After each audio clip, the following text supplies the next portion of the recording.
मसीह के मित्रों, प्रभु यीशु मसीह के शिष्य बनने के लिए फल उत्पन्न करना जरूरी है। और प्रभु यीशु मसीह ने यूहन्ना रचित सुसमाचार 15वें अध्याय में शिष्यों को ये बात बहुत अच्छे से समझाई कि जब तुम फल लाओगे तभी मेरे चेले ठहरोगे। और प्रभु ने ये भी कहा कि जैसे मैंने तुमसे प्रेम रखा है वैसे ही तुम्हें भी एक दूसरे से प्रेम रखना है। जीवन में फल उत्पन्न करने के लिए सबसे ज़रूरी है कि हम परमेश्वर के प्रेम को दूसरों तक पहुंचाएं। आज के दौर में बड़ा कठिन है, जबकि लोग स्वार्थी होते जा रहे हैं, केवल अपने बारे में सोचते हैं, दूसरों के लिए नहीं सोचते। पड़ोस में क्या हो रहा है, किसके घर में क्या तकलीफ़ है, किसी को कोई चिंता नहीं है। किसकी मौत हो रही है, कौन दुखी है, लाचार है, कोई भोजन खा रहा है कि नहीं, कोई वस्त्र पहना हुआ है कि नहीं, लोगों को चिंता नहीं है। और जब व्यक्ति स्वार्थी हो जाता है तो पवित्र बाइबल बतलाती है कि वह शैतान के बताए हुए रास्ते पर चल रहा है। शैतान घृणा, नफरत, इन सारी चीज़ों को जन्म देने वाला है। शैतान झूठ का पिता है और वह लोगों को अच्छे काम करने से रोक देता है। वह लोगों को परमेश्वर के पास जाने से हमेशा रोकने की कोशिश करता है, बहकाता है, भरमाता है और दुनिया की बातों को ही सच्चाई बतलाकर पेश करता है। और बहुत से लोग उसके झांसे में आ जाते हैं, उसके जाल में फंस जाते हैं, लेकिन वो अनंत जीवन की राह से भटक जाते हैं।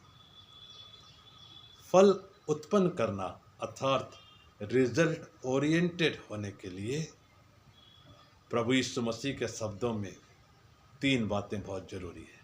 सबसे पहला, जो आपको जिम्मेदारियां दी गई हैं उन जिम्मेदारियों का निर्वहन आपको अच्छे से करना है। दूसरी बात कि आप जिस लगन के साथ अपना काम कर रहे हैं उसको करते जाइए। जैसे एक किसान सही समय पर बीज बोता है तो सही समय पर फसल आती है और फल के रूप में वो फसल को काटता है। हमारी ज़िंदगी में भी हमें बहुत बार मौके मिलते हैं कि हमारी जो भी उम्र है उस उम्र के हिसाब से हमें अलग अलग काम करना पड़ता है। जब छोटे होते हैं, जवान होते हैं, शिक्षा प्राप्त करते हैं, फिर नौकरी करते हैं, फिर पारिवारिक जिम्मेदारियों को संभालते हैं, सामाजिक जिम्मेदारियों को संभालते हैं और साथ ही कलीसियाई और देश की जिम्मेदारियों को भी संभालते हैं। तो जहाँ पर भी हम रहते हैं, जो भी हमारी जिम्मेदारियाँ हैं, हमें रिजल्ट ओरिएंटेड होना पड़ता है, हमें फल उत्पन्न करना पड़ता है और तभी हमारा मान सम्मान होता है और हमारी समाज में कदर होती है। जो लोग आलसी होते हैं, सुस्त होते हैं, उनके जीवन से केवल ये नज़र आता है कि वो अपनी ज़िंदगी में कुछ नहीं करना चाहता। वे लोग समाज के लिए, परिवार के लिए आदर्श नहीं बन पाते। इसलिए उनको सबसे पहले ज़रूरी है कि नींद से जागना है, सुस्ती छोड़ना है और अपने जिम्मेदारियों को अच्छे से निभाना है।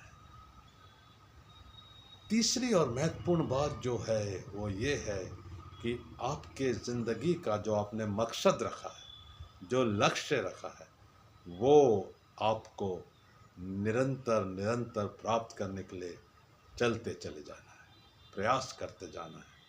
सारी योजनाओं को अच्छे से पूरा करने के लिए आपको काम करना है। और जब हम ऐसा करते हैं तो हमें प्रभु यीशु मसीह आश्रित करते हैं, हम उसके शिष्य बन जाते हैं। प्रभु यीशु मसीह के शिष्यों के साथ शुरू में समस्याएं थी। वो बहुत सी बातों को समझ नहीं पाते थे कि क्या करना है, क्या नहीं करना है। वो बहुत सी बातों के लिए चिंता करते थे, लेकिन प्रभु यीशु मसीह ने उन्हें कहा, कल की चिंता मत करो, आज की जो जिम्मेदारी है उससे पूरा करो। और जब हम रोज़ की जिम्मेदारियों को पूरा करते हैं तो हम फल उत्पन्न करने वाले रिजल्ट ओरिएंटेड एक व्यक्ति बन जाते हैं।